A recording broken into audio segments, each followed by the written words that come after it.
Hey, what's going on, guys? I just wanted to freestyle this one real quick. I know recently I just talked about some of the issues that I had with this camera. And if we go back to the original video, one of the reasons that I intended to purchase this camera, my last professional camera, was the Blackmagic Pocket Cinema camera. Once I got that, I started using DaVinci Resolve, and it was the first time I was able to work with raw files. And I really realized how much I love being able to manipulate and push my images in post, especially in the color grading process. So I felt that this would be something that would hold me over until I was able to upgrade to something with a little bit more bit depth, something more specifically like a RED, being that I believe the Blackmagic Pocket 4K and B-RAW is 12-bit RAW. For this to be able to shoot in 14-bit RAW, I thought this would be something that would be pretty cool to give a little bit of time and energy to. I purchased this thinking that I would not be upgrading my cinema camera anytime soon, and also thinking that this would be a little easier to use, but as I just said, would be overall reliability. Not to say that there aren't other issues that I've had, but if the first two issues prevent me from using this normally how I would to create, or it takes me out of the moment when I am actually in the field creating, then that does present a larger problem for me using this camera. But I've definitely run into some headaches with this camera. Also, separately, around the same time that I purchased this camera for YouTube, I wanted to invest in the RF platform just because I knew that more than likely whatever cinema camera I was going to purchase, whether it was something RED or whether it was going to be like an R5 or a C70, I wanted to have the lenses already to build out that platform. Long story short, I had a pretty good project come up, and through that project I was able to make an investment, and that investment, as I showed in the other video, was the RED Komodo.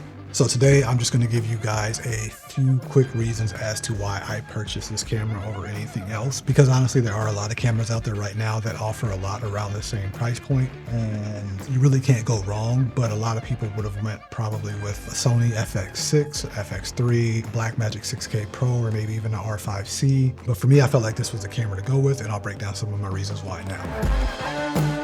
I guess there's two ways to look at it. There's form and then there's function. When you talk about form, there's something to be said anywhere, but especially in Los Angeles, there's something to be said about having a RED camera. I remember the week I actually pulled the trigger on this, I actually got offered a project just based on the promise of me having this camera.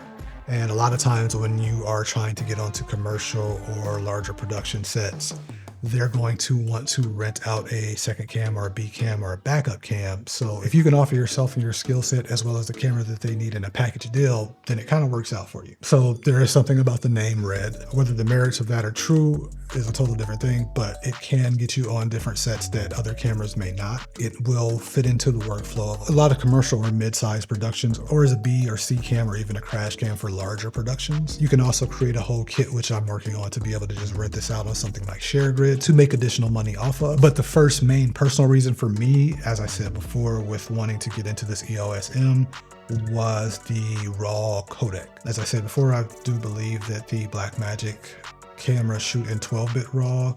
This supposedly shoots in 14-bit RAW, but this shoots in 16-bit RAW. And for me personally, after spending so much time at home during the pandemic, one of the things that I really wanted to work on and did spend my time on was color grading and learning DaVinci Resolve. And I realized how much I really love to be able to push an image just for artistic purposes, if nothing else. So having that RED raw codec is something that just for me personally, I love. It allows me to push and continue to develop that skill set in ways that I couldn't before, just based on the bit depth of other raw files that I had. So that alone may be my biggest reason for purchasing it. And then along with that, of course, it's 6K.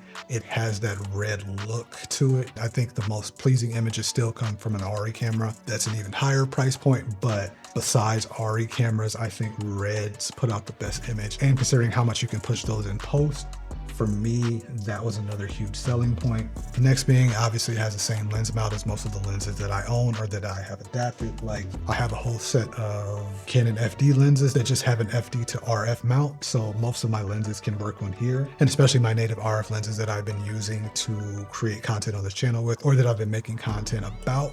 Those all work specifically with this camera.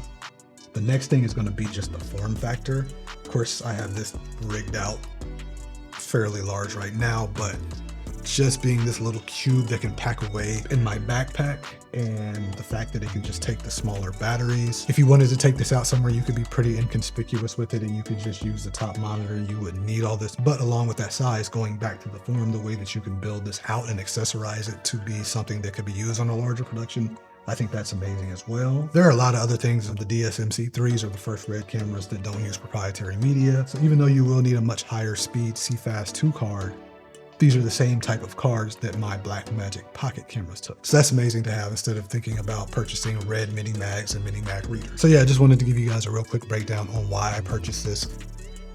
I'm pretty sure I'll be making a lot of content on this and with this in coming weeks, months, possibly years. But if you guys have any specific questions, thoughts, or feedback, anything that you want me to talk about on this camera or about my build, do let me know in the comment section below. Don't forget to like and subscribe, and I will see you all in the next one.